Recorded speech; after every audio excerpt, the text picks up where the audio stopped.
రాష్ట్రీయ స్వయం సేవక్ సంఘ్ ఆర్ఎస్ఎస్ బొద్దింకల ఉద్యమాన్ని సపోర్ట్ చేస్తుందా? ఎందుకో తెలుసా?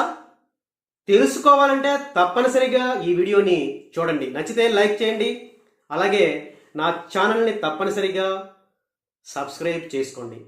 ఇక విషయంలోకి వచ్చేస్తే, RSS chief Mohan Bhagwat India's international movement to unite nations అనే సంస్థకు సంబంధించిన ఒక కార్యక్రమంలో పాల్గొంటూ సుమారుగా 2000 మంది జన్జీలతో కలిసి తన అభిప్రాయాల్ని షేర్ చేసుకోవడం జరిగింది. ఆ సందర్భంగా ఆర్ఎస్ఎస్ చీఫ్ మాట్లాడుతూ, జన్జీలు రీసెంట్గా ప్రభుత్వం మీద తమ హక్కుల గురించి చేసిన పోరాటాన్ని మేము సమర్థిస్తున్నాం. వాళ్ళ ఆవేదన కూడా మేము అర్థం చేసుకోగలం. ఈ రకంగా హక్కుల గురించి ప్రభుత్వం మీద పోరాడడం ఈ ప్రజాస్వామ్య ప్రక్రియలో ఒక రకంగా చర్చలు జరపడం లాంటిదే. దాంట్లో ఏం తప్పు లేదు. సో ఈ విషయంలో జన్జీల్ని దేశద్రోహులుగా చూడనవసరం లేదు. ఎందుకంటే పాత తరంలో వాళ్ళు ప్రభుత్వాన్ని ప్రశ్నించడానికి 1-2 సార్లు ఆలోచించేవారు. ఇప్పుడు మాత్రం ఈ జన్జీలు ప్రభుత్వాన్ని ప్రశ్నించడంలో వెనక ముందు చూసుకోవట్లేదు. ఇది జన్జీల స్టైల్ అంటూ జన్జీ ఉద్యమం, కాక్రోచ్ ఉద్యమాన్ని, వాళ్ళ నేపథ్యాన్ని సపోర్ట్ చేస్తూ మోహన్ భగవత్ స్టేట్మెంట్ ఇవ్వడం జరిగింది. అయితే ఆర్ఎస్ఎస్ చీఫ్ మోహన్ భగవత్ ఇచ్చిన ఈ స్టేట్మెంట్ వెనుక భారతదేశాన్ని ఐక్యంగా ఉంచాలి, ఐక్యంగా ఉండేలా అందరూ ప్రయత్నించాలి అనే 2 లక్ష్యాలు మనకి కనిపిస్తాయి ఆ స్టేట్మెంట్ని అర్థం చేసుకుంటే. ప్రధాన లక్ష్యం మోహన్ భగవత్ మాటల్లోనే, ఈ జన్జీలు తమ హక్కుల గురించి ప్రభుత్వం మీద పోరాడే క్రమంలో భారతదేశాన్ని మాత్రం ఐక్యంగా ఉంచడానికే ప్రయత్నించాలి.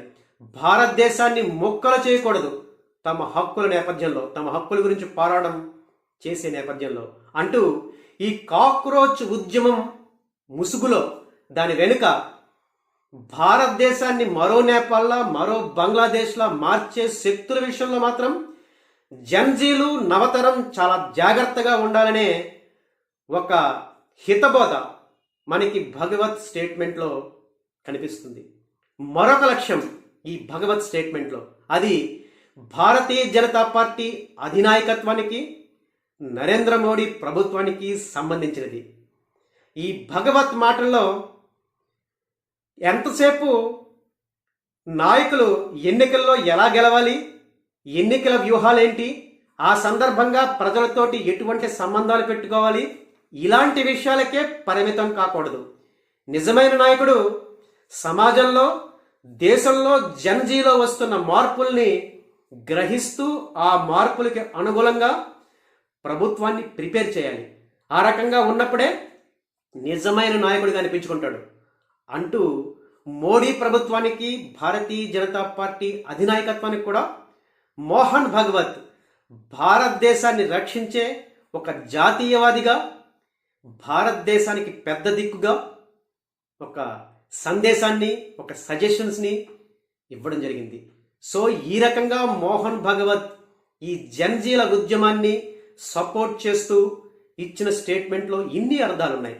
అయితే ఈ స్టేట్మెంట్ మీద అనేక మంది అనేక రకాలుగా స్పందిస్తున్నారు. ముఖ్యంగా ఈ కాక్రోచ్ పార్టీ నాయకుడు అభిజిత్ దీపిక్ కూడా, అదుగో చూడండి మోహన్ భగవతే మమ్మల్ని దేశద్రోహులు అనడాన్ని తప్పుపడుతున్నాడు అని అంటే, ఈ Farooq Abdullah national conference leader Omar Abdullah కూడా ఈ ఆర్ఎస్ఎస్ చీఫ్ చేసిన స్టేట్మెంట్ని స్వాగతించడం జరిగింది. సో ఏది ఏమైనా ఆర్ఎస్ఎస్ ప్రధాన లక్ష్యం మాత్రం భారతదేశాన్ని ఐక్యంగా ఉంచడమే. ఆ క్రమంలో ఎవరికైనా 4 మంచి మాటలు చెప్పడం, వాళ్ళని మంచిగా ఉండాలని ఆదేశించడం, జన్జీల మనోగతాన్ని అర్థం చేసుకోవడం, అట్ ద సేమ్ టైం ప్రభుత్వ పాలకులకు కూడా సరైన మార్గ నిర్దేశం చేయడం, ఇది ఆర్ఎస్ఎస్ లక్ష్యం. సో మోహన్ భగవత్ జన్జీలని సపోర్ట్ చేస్తూ ఇచ్చిన స్టేట్మెంట్ మీద అభిప్రాయాలు, తప్పనిసరిగా మీ అభిప్రాయాలను కూడా కామెంట్స్లో తెలియజేయండి.